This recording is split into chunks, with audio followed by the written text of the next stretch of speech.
Em nome do Pai, do Filho e do Espírito Santo. Amém.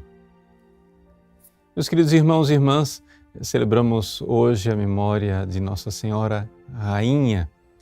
Trata-se de uma memória colocada na oitava da Assunção da Virgem Santíssima, em que nós contemplamos o quinto mistério glorioso do Rosário, a coroação da Virgem Santíssima como Rainha do céu e da terra. Existe, por parte de alguns teólogos modernos, uma acusação de que, no fundo, esse título da Virgem Maria como rainha é um título medieval. Ou seja, essa veneração medieval e tardia por uma rainha-mãe.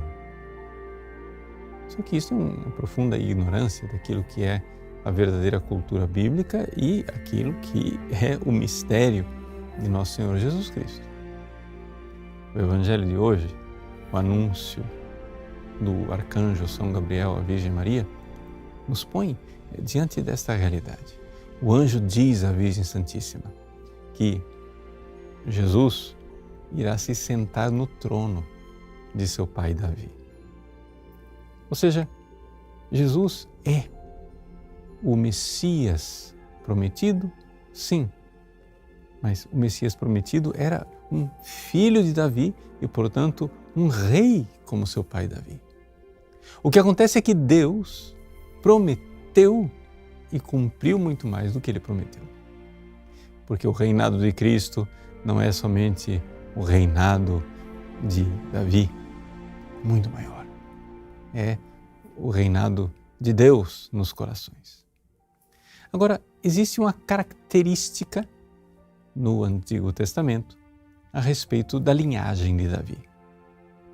Enquanto os reis do norte, que eram chamados reis de Israel, quando você acompanha a genealogia deles, você encontra simplesmente uma lista de reis onde um vai sucedendo ao outro.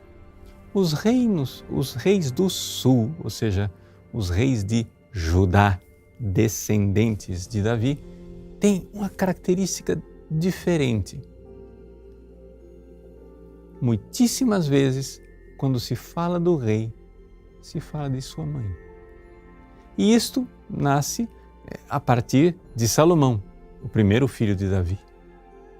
Quando, morto Davi, Salomão foi entronizado, a Sagrada Escritura nos narra a cena na qual Salomão, sentado no seu trono, vê a sua mãe entrando na sala, no salão. E então o rei se levanta, manda trazer uma cadeira para a sua mãe. Ela se senta e ele se inclina diante dela.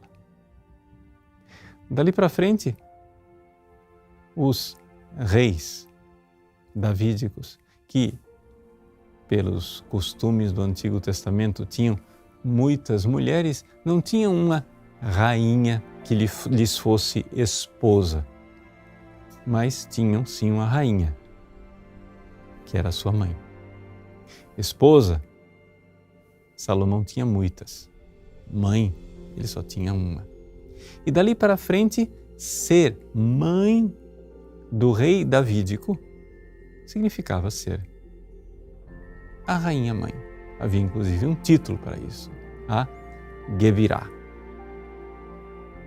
Ora, a rainha-mãe é a mãe do rei davídico. A Virgem Santíssima, então, é a realização disto que no Antigo Testamento era simplesmente profecia. Ou seja, todas as rainhas-mães que vieram antes eram simplesmente figura da realidade que viria, a realidade do rei que é Cristo e da rainha-mãe que é a Virgem Maria. Por isso, não tenhamos medo de chamar a Virgem Santíssima de rainha. Sim, porque não é uma invenção tardo-medieval, obscurantista.